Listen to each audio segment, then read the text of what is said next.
Começa agora. AEDAS no ar.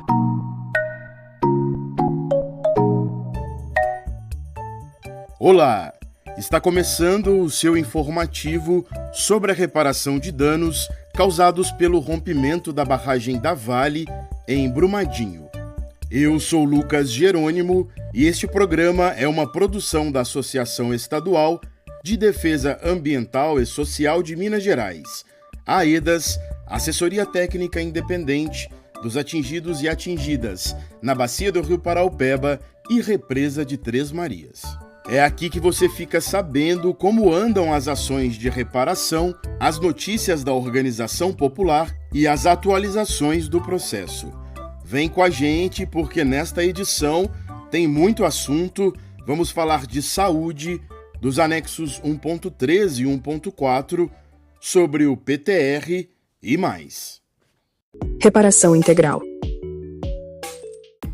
Previsto no Acordo Judicial de Reparação, firmado em 2021, o projeto de saneamento básico será executado pelo Estado de Minas Gerais e municípios atingidos. No mês de junho, o juiz homologou a conversão da obrigação da Vale em fazer o projeto de universalização do saneamento básico em obrigação de pagar. A gente chama o Diego Cota para bater um papo sobre esse assunto aqui com a gente. Bem-vindo, Diego.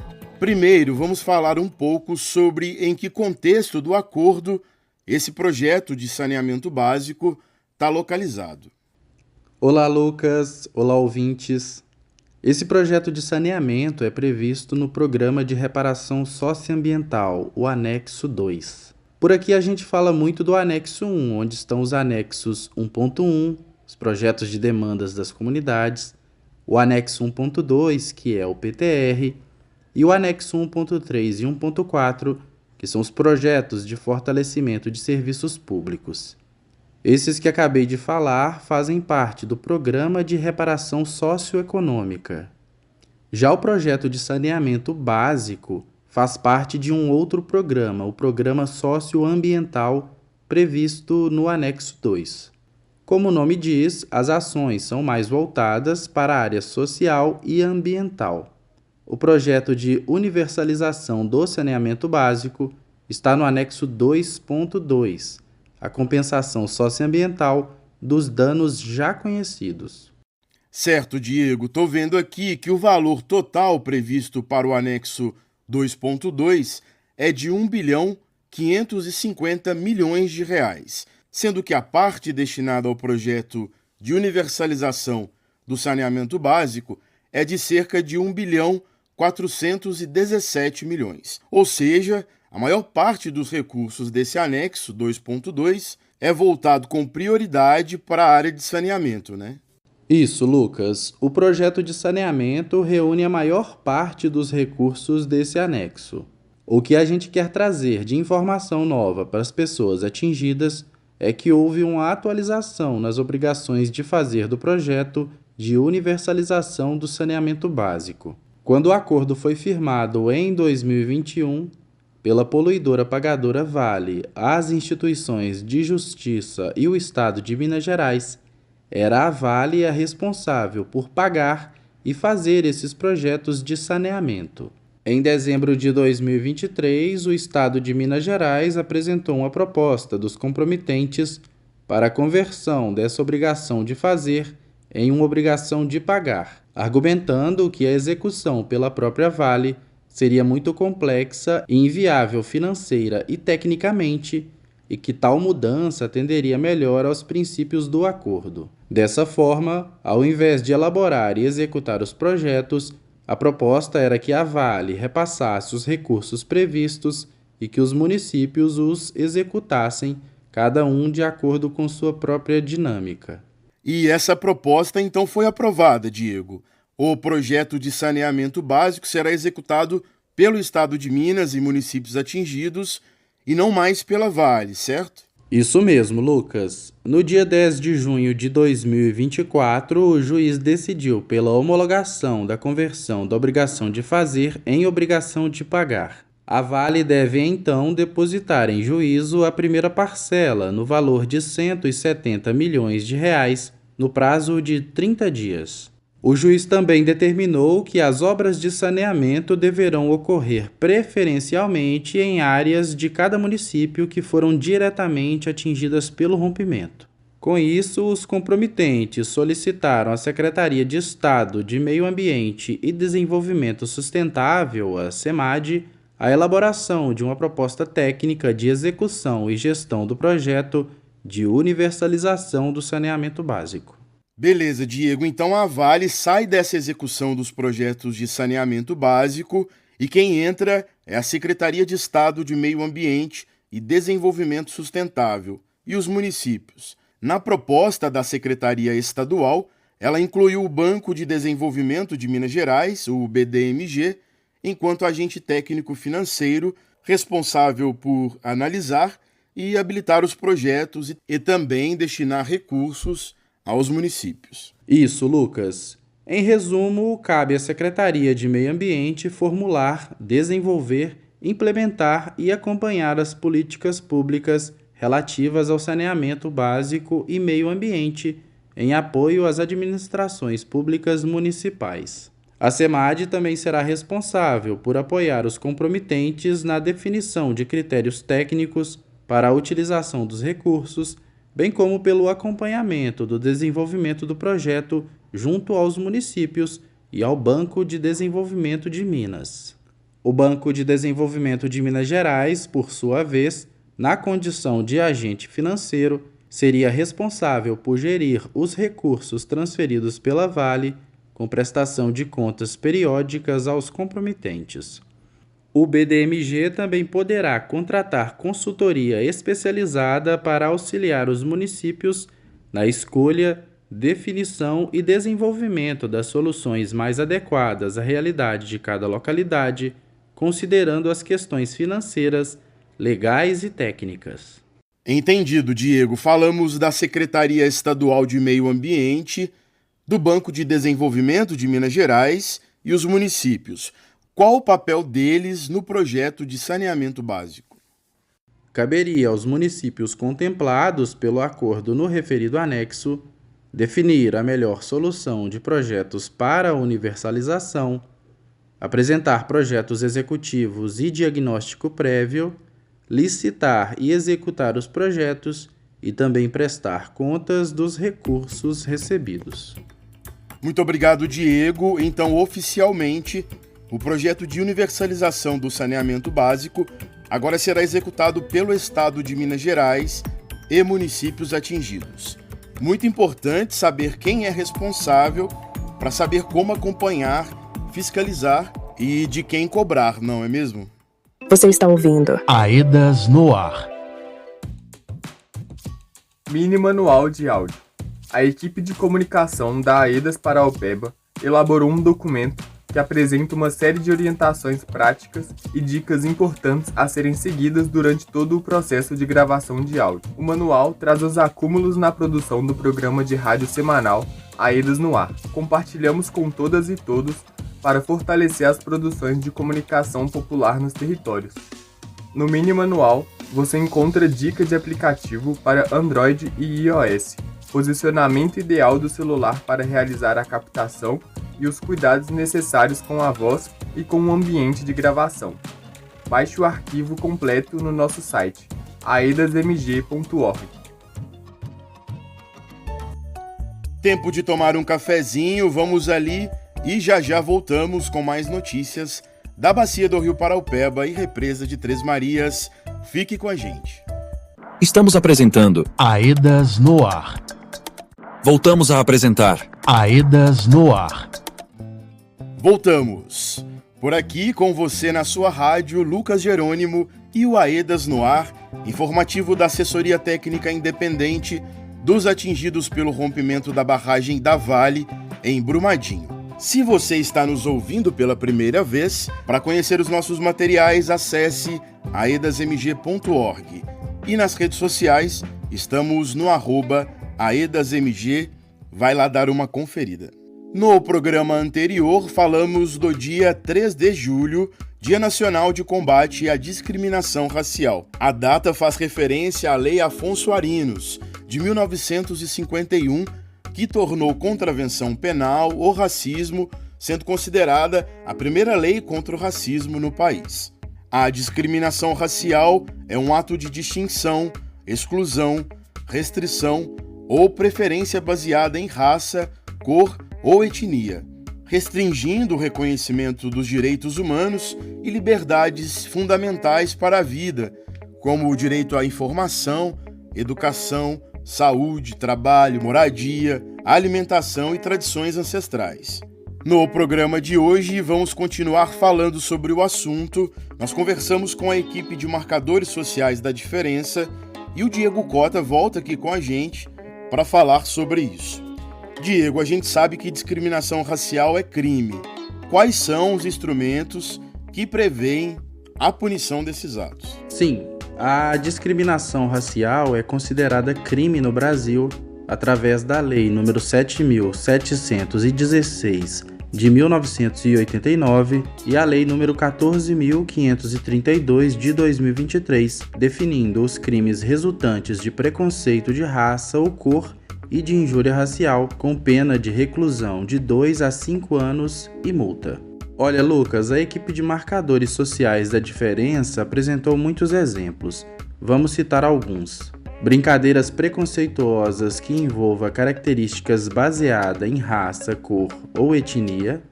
Negar ou restringir acesso a espaços de direito baseado em raça, cor ou etnia.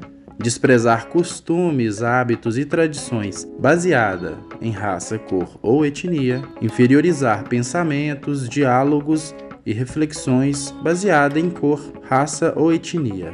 Diego, se alguém for vítima de racismo, o que ela deve fazer? Lucas, podemos apontar 2 caminhos. Um deles é procurar a delegacia mais próxima e registrar a ocorrência. É importante nesse momento contar a história com o máximo de detalhes possíveis, além de fornecer nomes e contatos de testemunhas. Um outro caminho é o Disque 100, ligue para denunciar. A ouvidoria tem atribuições de receber e encaminhar denúncias de violação dos direitos humanos para os órgãos da rede de proteção e do sistema de justiça, seja para apuração do fato ou para a adoção de medidas necessárias. Obrigado, Diego. Lembrando que discriminação racial e injúria racial são crimes inafiançáveis e imprescritíveis. Sendo assim, não existe prazo para denunciar. Tem mais informação chegando. É hora do Giro de Notícias.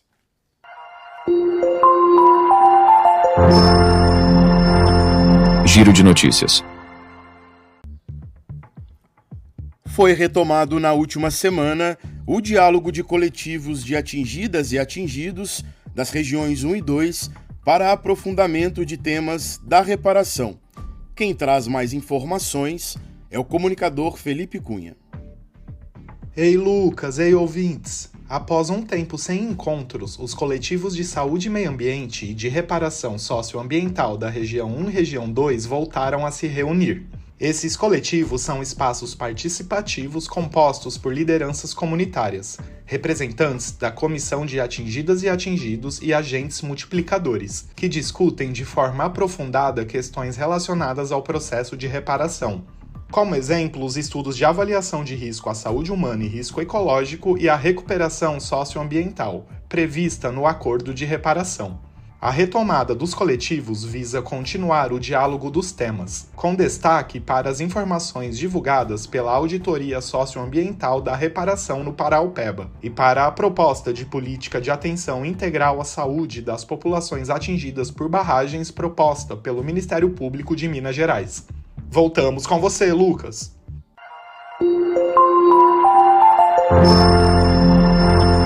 Giro de Notícias.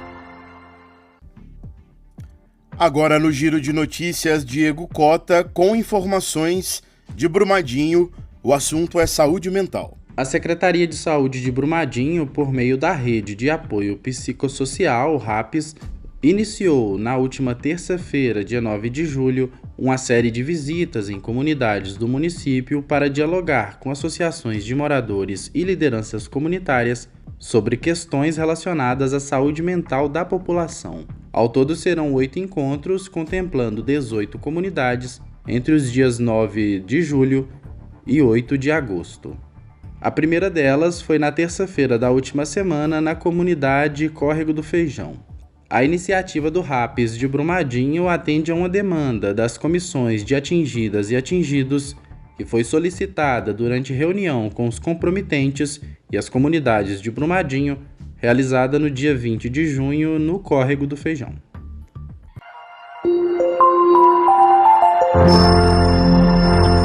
Giro de notícias. A AEDAS lança manual de demandas dos anexos 1.3 e 1.4 do Acordo Judicial de Reparação. O manual, disponível em nosso site, tem como objetivo apresentar as respostas e posicionamentos institucionais às dúvidas e demandas das comunidades atingidas das regiões 1 e 2 em relação ao Programa de Reparação Socioeconômica, focando especialmente nos projetos de fortalecimento dos serviços públicos. No documento foram sistematizadas as principais dúvidas sobre os anexos 1.3 e 1.4, organizadas das informações coletadas no banco de dados da AEDAS e nos espaços participativos com as pessoas atingidas. Essas dúvidas abordam questões relacionadas ao acesso à informação, à seleção e aos valores dos projetos, dúvidas sobre os projetos convertidos, em andamento e em execução, aos métodos de fiscalização, entre outras questões referentes aos projetos de fortalecimento de serviços públicos nas regiões 1 e 2 da Bacia do Paraopeba. Você pode encontrar o manual completo em nosso site, aedasmg.org.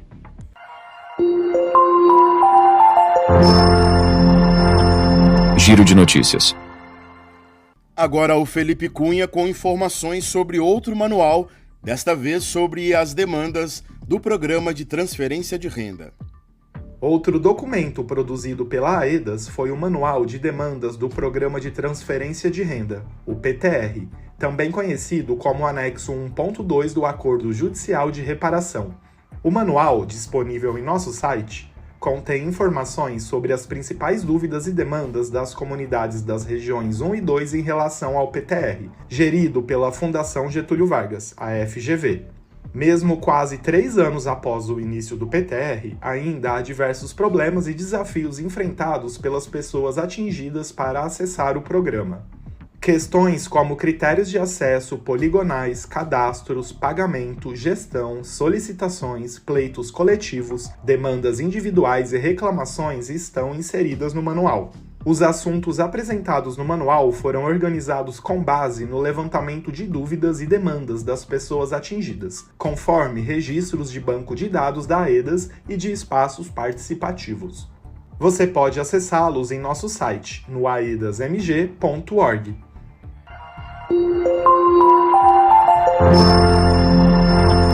Giro de notícias. O Instituto Estadual do Patrimônio Histórico e Artístico de Minas Gerais, o IEFA, disponibiliza de forma permanente cadastros de identificação de bens culturais para povos e comunidades tradicionais. O reconhecimento institucional apresenta-se como uma importante estratégia para a garantia de direitos aos PCTs. Quem nos conta mais é o comunicador Diego Cota. Ei, Lucas! Uma das vias para enfrentar as ameaças ao patrimônio cultural dos povos e comunidades tradicionais da Bacia do Paraopeba, que foram agravadas após o rompimento da barragem da mina Córrego do Feijão em 2019, é a busca pelo reconhecimento das comunidades pelo Estado. Nesse contexto, dentre os cadastros permanentes referentes ao reconhecimento de bens culturais disponíveis no site do IEFA, destacam-se Congados e Reinados de Minas Gerais e Espaços Sagrados, Territórios de Axé e Fé, identificação de terreiros e casas de matriz afro-religiosas de Minas Gerais. No site da AEDAS você pode conferir uma matéria completa sobre os cadastros de identificação e os links de acesso aos formulários. Lembramos que o IEFA é o órgão responsável pela formulação, controle e avaliação de políticas públicas referidas ao patrimônio cultural imaterial e material do Estado. Ei, gente, para hoje era isso que tínhamos. Obrigado pela companhia mais uma vez e na semana que vem nos encontramos aqui nesse mesmo dia e horário. Uma boa semana para você, para os seus e até mais. Este programa teve produção de Diego Cota, Felipe Cunha, Lucas Jerônimo e Valmir Macedo. O roteiro também contou com o apoio da equipe de estratégias jurídicas da Reparação. A edição de áudio é de Lucas Jerônimo. Design gráfico do programa no YouTube e nas redes sociais é de Aleph Rodrigues. A coordenação da equipe de comunicação é de Elaine Bezerra, sob a gerência de Diva Braga, gerente-geral de participação informada do projeto AEDAS Paraupeba.